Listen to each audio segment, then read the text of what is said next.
Mbok nak nggo manane keris kan. Artinya ini penting. Ibrahim juga gitu. Ibrahim itu ngendikan dengan anak putune, tinggalanku ya Ka'bah iki, sucikan Ka'bah dari kemusyrikan. Antahira bi ta'ifina wal akifina war rukais sujud. Sehingga orang ingat Ka'bah itu ingat apa? Dipakai kiblatul musallin. Kiblatnya orang sholat. Lalu orang sholat itu orientasinya apa? Adalah tauhid. Berarti Ka'bah didesain untuk kiblatnya para ahli tauhid. Harus terus kita buktikan terus setiap sholat mustaqbilal kiblati dan saat sholat kita melakukan tauhid. Jadi terus sejarah berkesinam. Tapi andaikan sejarah pelakunya salah ketika Ka'bah dikuasai Abu Jahal Abu Lahab, kemudian didesain pinggirnya Al-Lata dan Uz, maka seakan-akan Ka'bah jadi sentral kemusyrikan. Makanya ini penting. Jadi lalu sejarah ini gimana? Ya terserah pengelolanya kan. Mulane wali urip iku mesti didongakno wali mati. Mergo sing iso njaga khazanah iku wali urip. Paham sing kula maksud? Jadi ojo bayangno Mekah iku sok ben kalah. Nak Mekah kalah terus Ka'bah dikuasai Abu Jahal CS misalnya. Sing jenis maksudnya. Ora kok Abu Jahal tangi meneh mboten malah repot kabeh. Lah di sini ini pentingnya Quran. Alhamdulillah wong Islam diwarisi be Allah Quran, kitab la yatabaddal wa la yataghayyar. Kitab yang enggak akan rubah, yang enggak ada matinya. Sehingga suatu saat misalnya Ka'bah kok pinggirnya berhala, kita tetap nganggep itu tradisi yang salah. Mergo sing jenenge Ka'bah iku antahira bi ta'ifina wal akifina war rukais sujud. Ka'bah adalah tempat yang harus steril dari salah guna, dinggo kemus.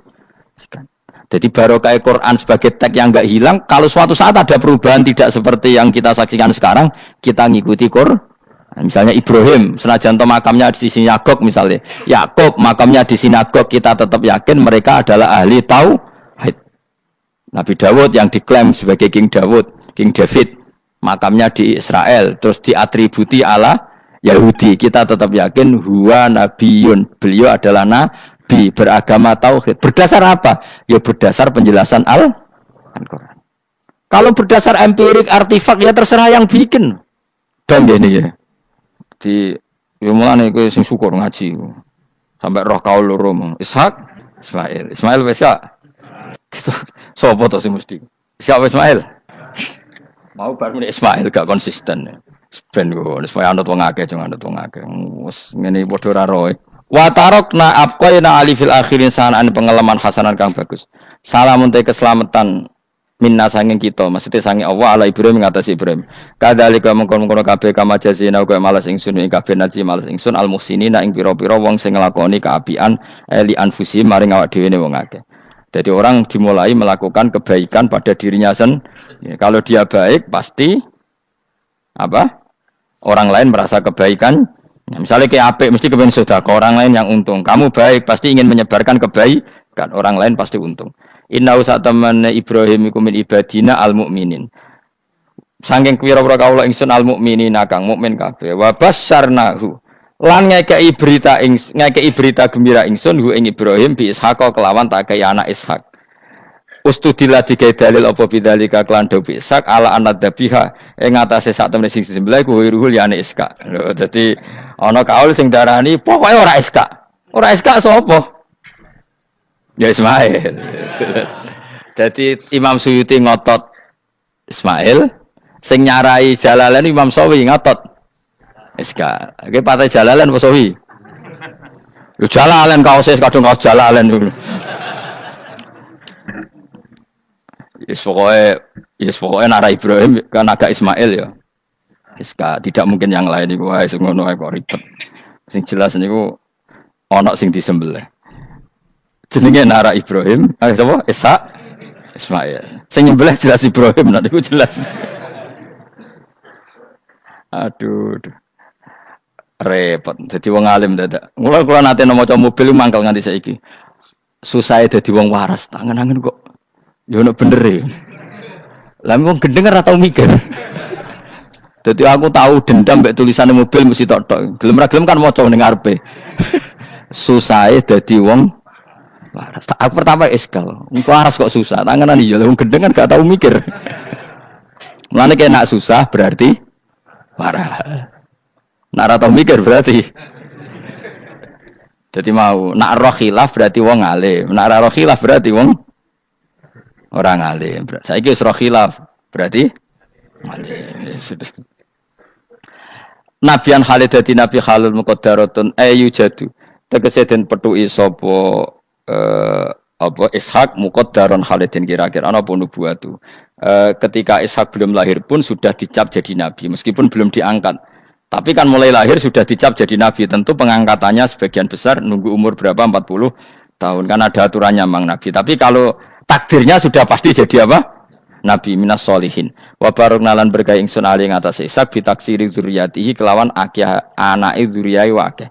Mergo Ishak di anak Yakub, Yakub ya anake iku meh 12 napa pinten. Sing jelas sing kandung namung sinten? Yusuf kalian sinten? Bunyamin. Eling-eling sinten Yusuf kalian apa? Wala Ishaq lan ing atase Ishak waladahu wa barokna alaihi wa ala Ishaq. Wa barokna lan berkah ingsun alaihi ing atase Ibrahim bitaksiri dzurriyyati wa ala Ishaq. Kan Yakub bin Ishak bin Ibrahim waladi yaiku anak Ibrahim. Terus bija'lina kelawan gawene kita gawe aksarul anbiya ing akeh-akeh nabi tak gawe min nasli sanging turunane Ibrahim. Jadi bukti barokahnya seorang soleh adalah turunan-turunannya banyak dan semuanya menjadi orang apa? Soleh. Ya kalau dulu ya kelasnya jadi nabi, kalau sekarang kan nggak mungkin ada nabi, paling banter jadi wong apa? Soleh. Tapi wa semono wa min dzurriyyatihi malan iku setengah sanging turunane Ibrahim lan Ishak muhsinun utawi ana sing apian mukminun wa dzalimul li nafsi kafir mubinun kang jelas bainul kufri tekse jelas kafire. Walaqad manan lan teman-teman paring ingsun ala Musa ing atase Musa wa Harun lan Harun tak paringi binubuwati kelan kenabian. Wa najena lan nyelametno ingsun huma ing Musa lan Harun wa qauma huma lan kaum Musa lan Harun rupane Bani Israil. Jadi kaum Nabi Musa Harun kaum Bani Israel. Tapi saya berkali-kali bilang Bani Israel itu nama gen. Jadi orangnya bisa hidup di mana saja.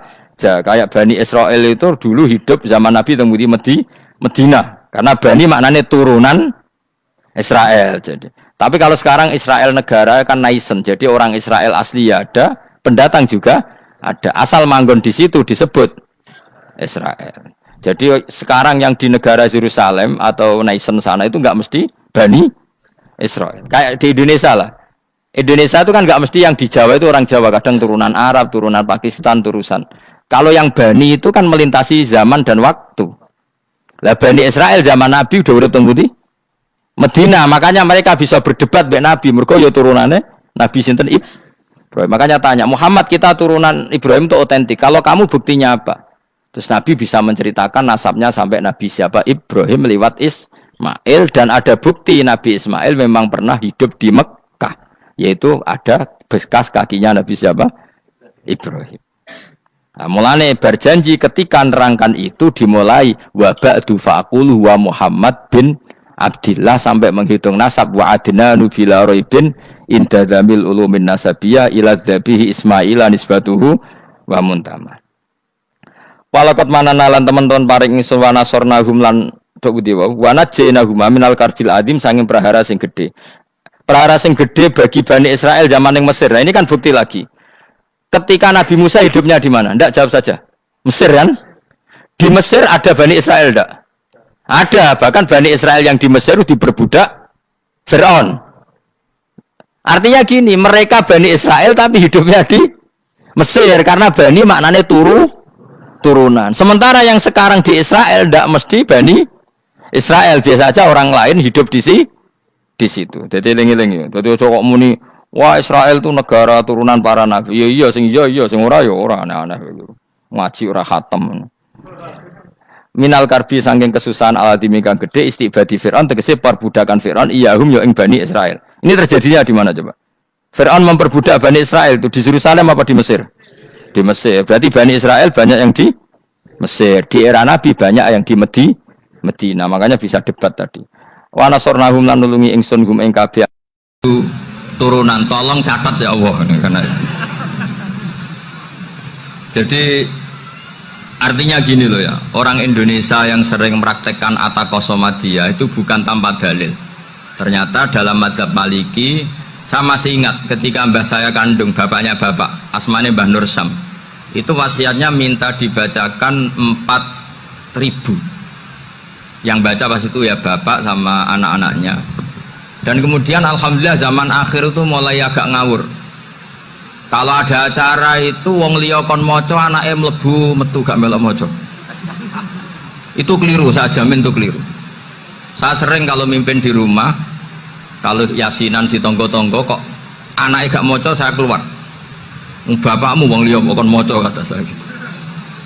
Jadi itu menurut saya itu yang jelas. Saya sampai ngisi begini. Yang ada riwayatnya itu idza mata ibnu adam min qata amaluhu ila min salasin sadaqatin jariyah au ilmin yuntafa'u bi aw waladin sholihin yatullah. Itu tidak ada di hadis au kiyayin sholihin yatullah kata. Yang ada itu awaladin apa? Sholihin. Jadi anaknya harus ikut, kalau tidak usah kata. Akhirnya anaknya dawuh nggih Gus nggih. Akhirnya tak kei jagung paling akeh, kula mendet sithik. Wong aku ora anake kok. Kadang-kadang enggak, orang lain baca buahnya, anaknya mau melebu metu mau enggak no tamu mbek rokokan. Itu harus ditobatkan itu. Keliru itu. Karena nasnya bukan auqiyayin sholihin tapi awaladin sholihin. Ini bukan provokator, ini memang ya harus seperti itu. Nah, terus tentang tadi la ilaha illallah yang didawuhkan Gus Azaim. La ilaha illallah itu penting sekali, cuma saya mohon itu dielmoni lah. Jadi dulu kalimat ini menjadi spesial karena dielmoni, karena dimulai dari fa'lam annahu la ilaha illallah. Terusannya ayat tuh wastaghfir li dzambika walil mu'minina wal mu'minat. Saya ulang lagi ya. Terusannya ayat tuh wastaghfir li dzambika walil mu'minina wal mu'minat. Makanya menurut mazhab Sadili, kamu disuruh baca la ilaha illallah dulu, jangan istighfar dulu. Saya ulang lagi ya. Dalam mazhab Sadiliyah itu la ilaha illallah dulu, nggak boleh istighfar dulu. Alasannya masuk akal. Orang yang kafir 70 tahun itu sekali baca la ilaha illallah itu langsung yughfar lahum ma qad salaf.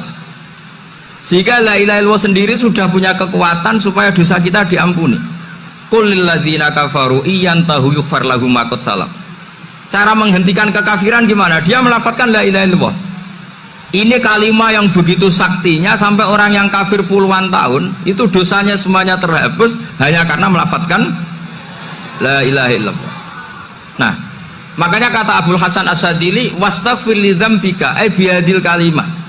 Seseorang sah diistighfar itu kalau melafadzkan la ilaha illallah. Misalnya ada orang kafir mati kafir, sah nggak anak cucunya mengistighfari dia?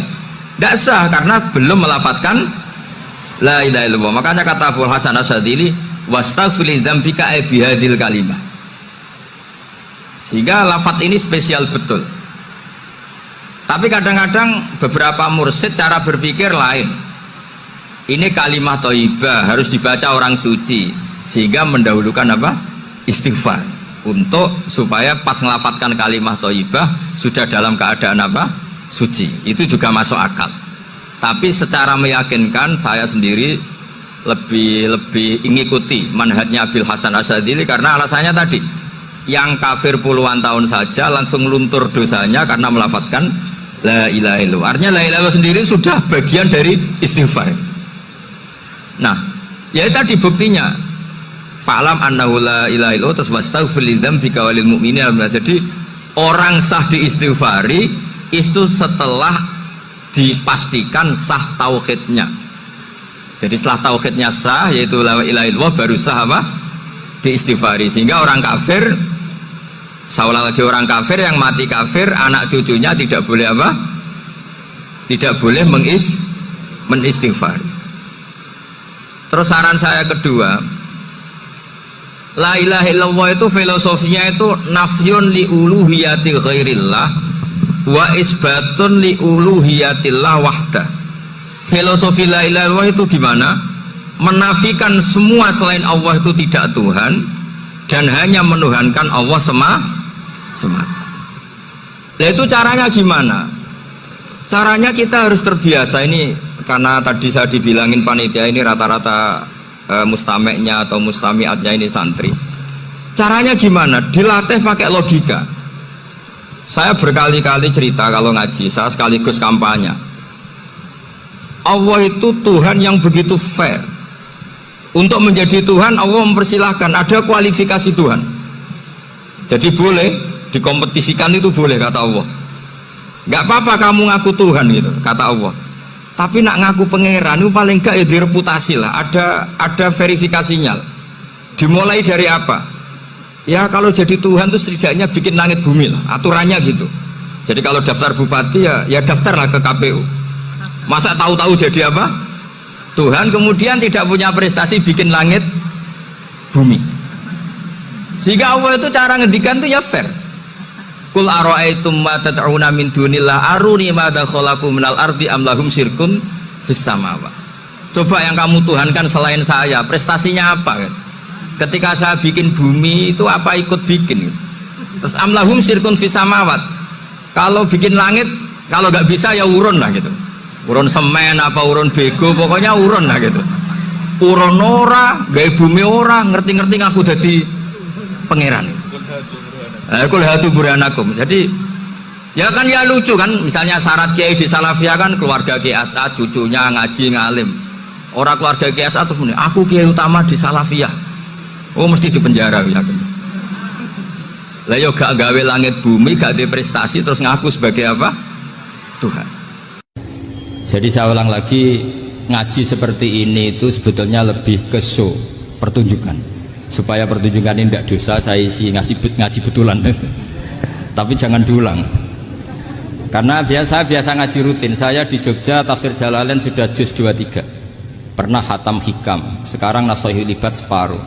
Saya ngaji di Sidogiri Itkon, di Sarang Balaghatul Quran, di Hajen Lubul Usul. Tapi sarahnya yang Thariqatul Husul, sarahnya Mbah Sahal Mahfud. Jadi baru di sini ngaji bersaing sama orang yang mondok berapa? 3 bulan.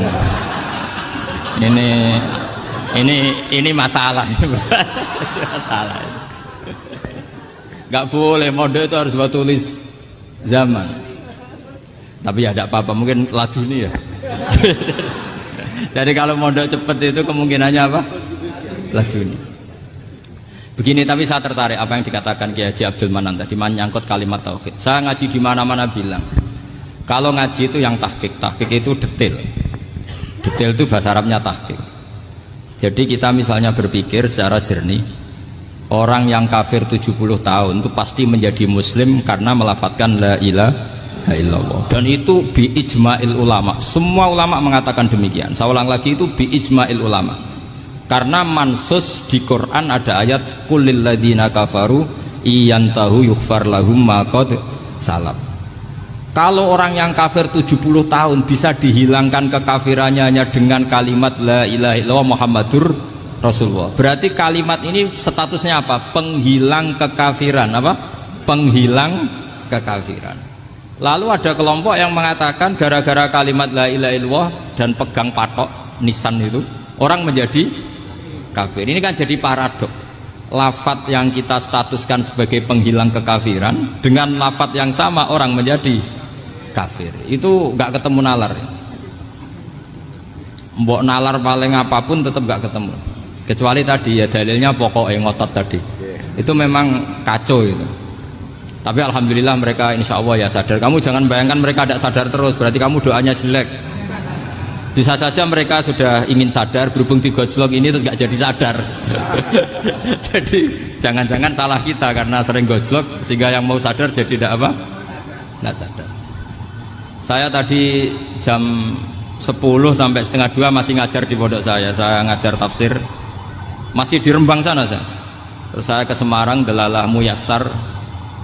Ya mungkin agak-agak keramat, jadi tetap jam 3:4 saya bisa ketemu Habib Umar Hafid. Saya beberapa menit ya diskusi tentang manhaj beliau, dan kebetulan saya sering belajar kitab beliau sama alumni-alumni Darul Mustafa. Meskipun saya tidak pernah ke sana, tapi saya tahu betul madhab beliau karena al-arwah junudun apa? Mujannada. Begini, saya sering dingendikani Mbah Mun, politik tidak jelas itu bagian dari kejelasan. Ini yang perlu dicatat. Jadi politik tidak jelas itu bagian dari apa? Kejelasan. Misalnya begini, siapa yang mengira Khalid bin Walid yang sangat musuhi Rasulullah, dia panglima orang kafir ketika ngalahkan Rasulullah di perang Uhud. Akhirnya Khalid bin Walid masuk apa? Islam. Begitu juga Wahsy, qatilu ahabbin nasi ila Rasulillah, pembunuh Sayyid Hamzah, akhirnya juga masuk Islam. Begitu juga Abu Sufyan, dia pemimpin besar kafir Mekah ketika perang Badar, ketika perang Khandaq, akhirnya juga Islam dan menjadi mertua Rasulullah Shallallahu Alaihi Wasallam. Dari fakta ini kemudian banyak ulama alim yang ngambil sikap itu ya cara Jawa itu anggang-anggang itu gak tegas, tapi gak tegas dari rumusan ilmu yang detail. Saya ulang lagi, gak tegas tapi dari rumusan ilmu yang apa? Detail. Bisa saja orang yang sekarang kafir suatu saat mukmin atau muslim. Bisa saja yang sekarang sedang fasik suatu saat soleh. Bisa saja yang mondok 3 bulan rois PBNU. Sementara yang mondok lama kadang KRT. Tapi itu hanya hukum duniawi. Saya yakin yang KRT ini PBNU di akhirat. Karena mondoknya lebih apa? Lama. Itu tak jamin. Saya juga berencana mimpin NU di akhirat saja, bukan di dunia.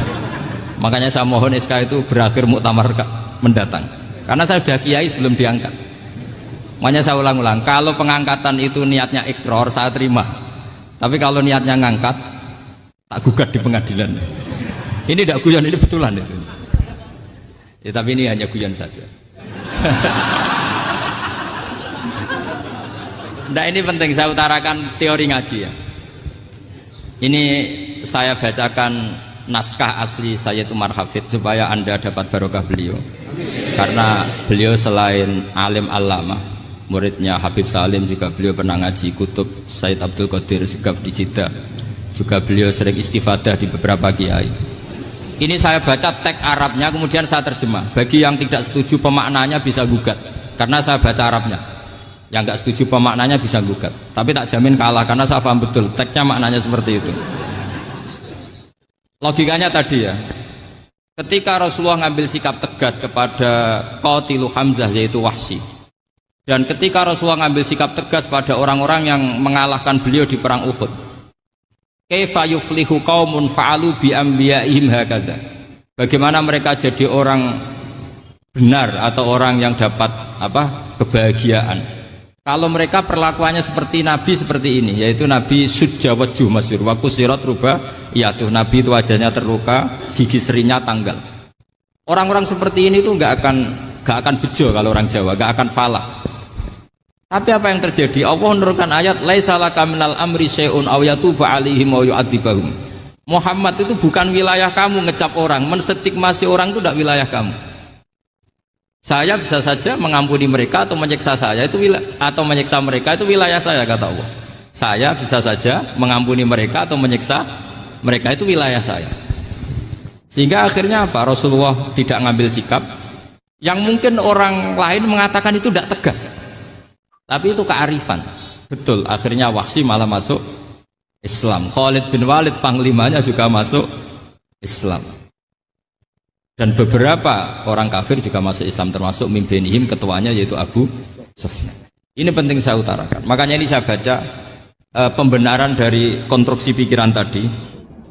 Nah ini supaya khas. Ini khasnya orang mondok 10 tahun nih. Jadi ini tak baca ini. Nah, biar jelas ini nanti teksnya persis ya, tidak saya rubah. Ini di kitabnya Habib Umar Hafid, namanya itu Taujihun Nabi Limardoti Bari. Kalau diterjemah ya mengarahkan orang yang sadar. Nabi itu orang yang sadar ya, sampai ini termasuk orang yang sadar. Limardoti Robbi, menuju mendapat ridho Tuhan atau Allah Subhanahu wa Ta'ala. Saya baca teksnya ini di halaman 179. Ini tidak ada yang saya rubah, tidak saya kurangi. Bismillahirrahmanirrahim. Fala buddha an wattina qulubana ala annana khodamatu ahli hadal qaul wa yattali'u wa min qulubina annana na'taqidu imkaniyata ayyasfa fi ahadina yaumal qiyamati man huwal ana kafirun yuslimu faya'lu sya'nu indal haqqi fayakunu sababan li kholasika fil qiyamah yumkinu dzalik. Jadi kita para dai, para kiai itu adalah khodamatu hadal kaun. Kita ini adalah pelayan alam raya ini yang selalu berharap alam ini akan lebih baik. Orang yang sekarang sedang kafir bisa saja nanti yang nyafaati kamu di akhirat, yaitu mereka masuk Islam lalu Islamnya lebih serius, akhirnya punya hak syafaat. Sementara kamu Islam mulai kecil tapi biasa-biasa saja seperti ini, mulai dulu ngaji terus sama Ki Abdul Manan, nggak pernah yang ngisi ngaji, itu artinya nggak ada perkembangan. Makanya saya nggak ingin ngaji lagi karena saya ingin perkembangan Anda nanti tukang mengisi, bukan yang diisi. Kalau saya nanti ngaji lagi di sini, artinya Anda kalau tetap mendengarkan itu tidak ada perkembangan. Pantes saja semulang Gus Bahak sampean sing ngaji. Sekali-kali ada perkembangan, saya ngaji sampean yang mulang, itu bagus itu. Meskipun itu perkembangan yang menyesatkan.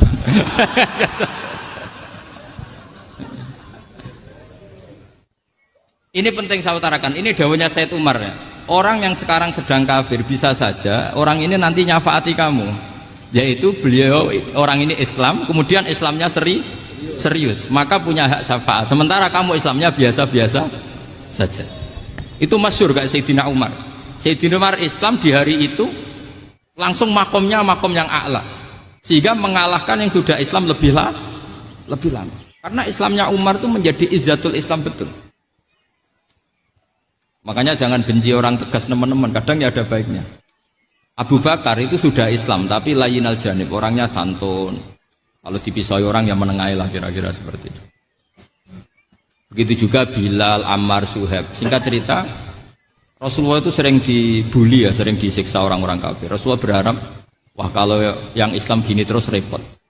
Melihat Umar ini petarung di pasar Uka, dia dapat uang itu kalau tarung, menangan. Kata Rasulullah, kalau ini yang Islam ya bagus. Beliau berdoa, Allahumma aizal Islam bi Umar. Itu kira-kira 2 hari dari doa beliau, Umar masuk Islam.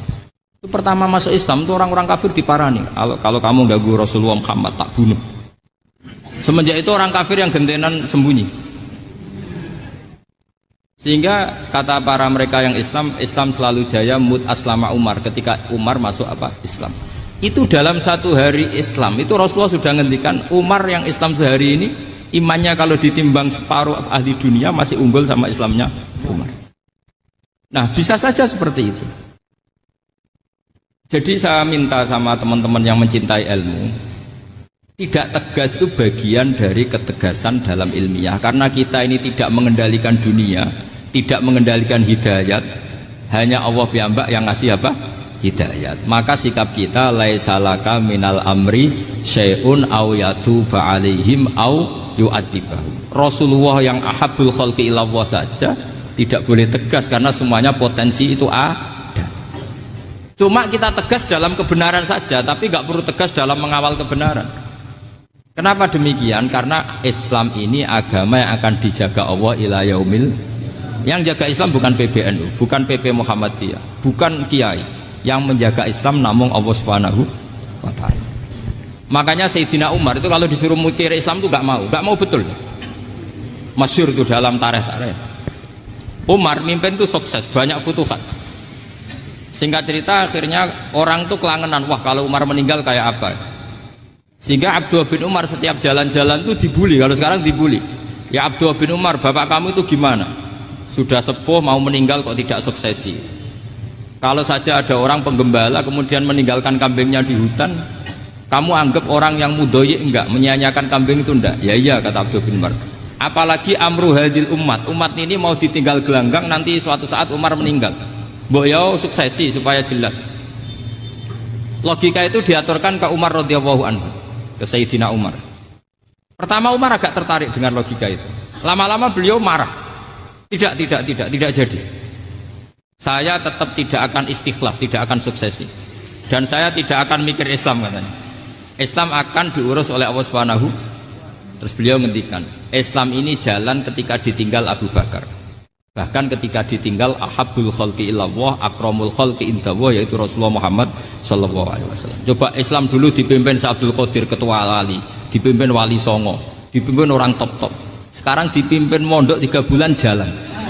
Karena Islam yang ngatur Allah Subhanahu wa ta'ala. Jadi ini penting. Loh coba ustadz tuh banyak yang nggak bisa ngaji loh. Tapi ya laku ya nggak masalah. Loh saya kemarin di Korea seminggu. Itu TKI jadi khotib, ada yang jadi mufti, ada yang jadi suriah. Itu ada yang di sana jadi Suriah, pulang ke kampung angon kambing lagi. Loh itu teman saya kenal. Suriah Korea. Iya Suriah Korea tapi. Artinya gini, bahkan masjid semua yang di Korea itu didirikan oleh TKI dan TKW. Mereka digerakkan Allah untuk mikir agama, karena agama ini milik Allah. TKI saja mikir. Makanya ini penting, yo dakwah tapi tauhidnya sing kenceng, jangan dakwah kenceng tauhidnya kendor. Itu bahaya betul.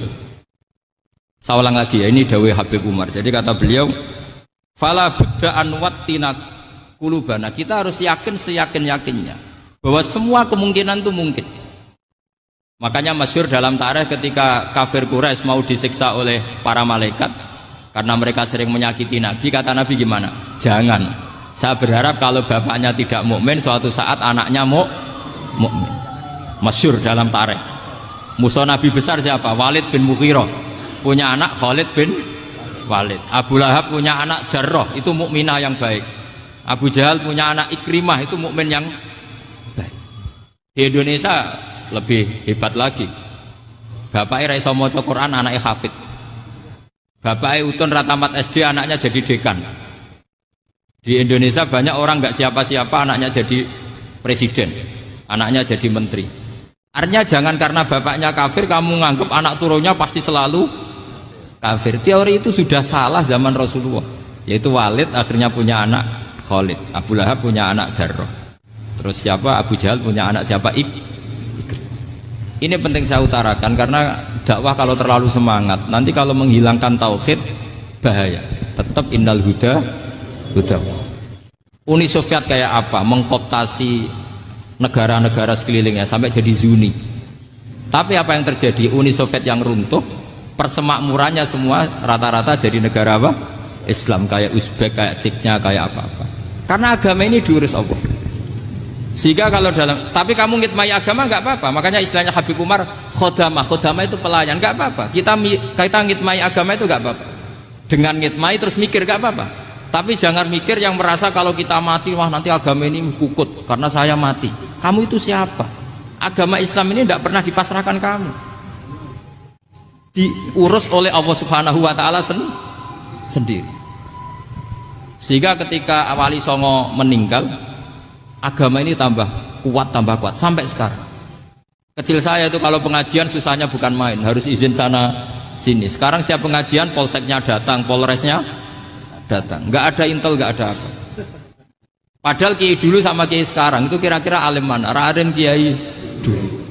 Mbah Hasyim Asy'ari itu ngarang kitab sampai dibaca di Yaman. Saya sering baca juga kitab beliau, Risalatu Ahli Sunnah wal Jamaah. Kiai sekarang mau terjemah aja kadang salah memahami. Tapi ya Islam tetap jalan karena Islam ini dikawal, dijaga oleh Allah Subhanahu. Maka kalau dalam cerita tarikh sirahnya Ibnu Ishaq itu, tauhid itu penting. Beliau cerita begini, Sayyid Abdullah itu namanya Abdullah bin Abdul Muthalib. Kita tahu kenangannya Rasulullah terbanyak itu bukan dengan Sayyid Abdullah tapi dengan Sayyid Abdul Muthalib, dengan mbahnya. Karena Nabi itu mulai kecil dirawat oleh siapa? Mbahnya. Yaitu yang disebut Nabi ketika 2 bulan kan abahnya sudah meninggal. Ya saya baca ya, pakai bahasa Arab biar jadi bid'ah. Nanti kalau bahasa Indonesia ada bid'ah. Tidak betul. Diba atau berjanji sebenarnya itu kitab sejarah, berhubung dibaca bahasa Arab terus kayak mantra. Terus yang belakang mau nyenggai soleh aleh, sehingga kubu sebelah bilang itu khurafat dan bid'ah. Coba diterjemah ini, coba nanti saya baca bahasa Arab.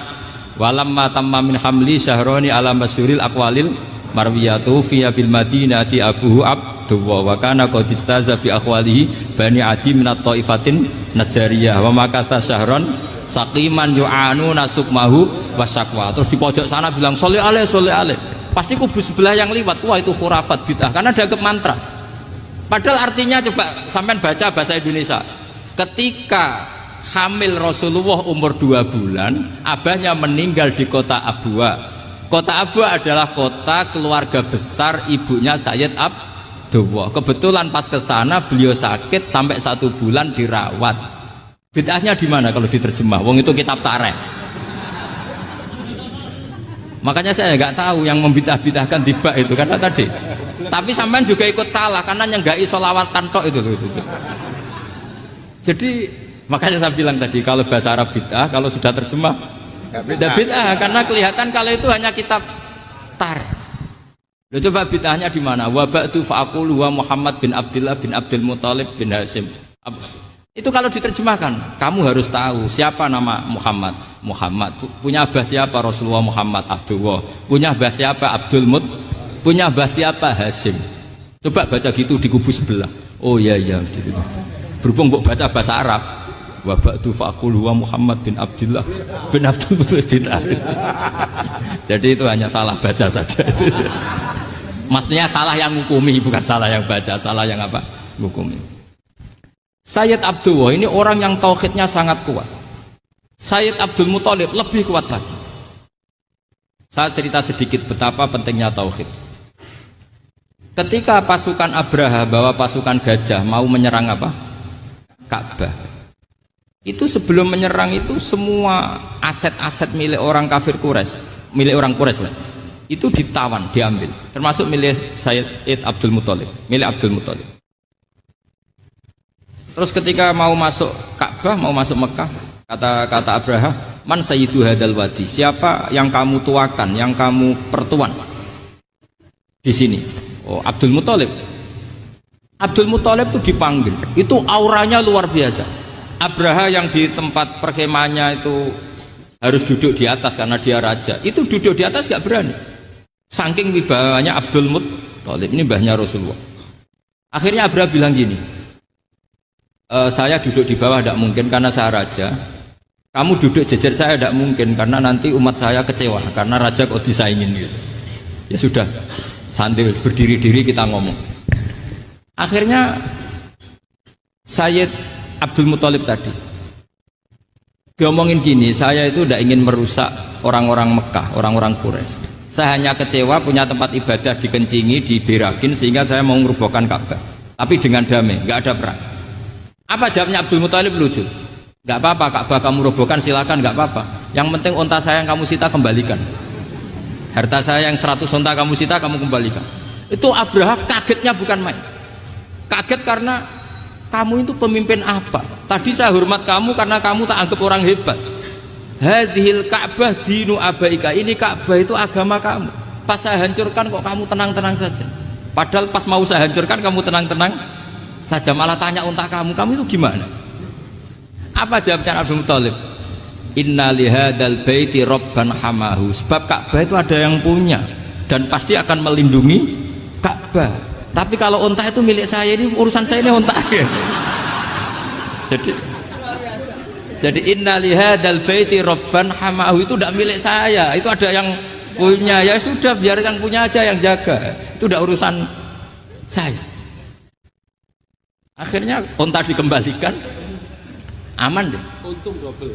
Terus akhirnya dia ke Ka'bah, fa'akhudha bi halaqatil bab, karena dulu apa itu halaqatil bab, karena dulu itu yang dipakai apa itu pegangan itu bentuknya apa, bulat, makanya diistilahkan halaqah apa, bulat. Kalau sekarang halaqah ilmiah itu seminar. Tidak. Halaqah itu buruhi lain lagi. Ya. Pegang terus bilang gini, kata Abdul Muthalib, ya Allah, Ka'bah ini mau dihancurkan oleh Abraha. Ka'bah ini milik kamu.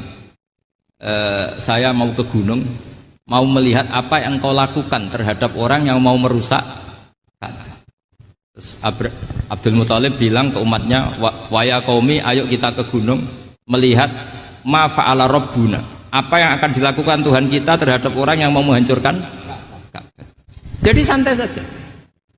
Santai. Terus Abdul Muthalib naik gunung sama orang-orang Quraisy. Abraha datang mau merusak Ka'bah, terus terjadi alam taro kaifa fa'ala rabbuka bi ashabil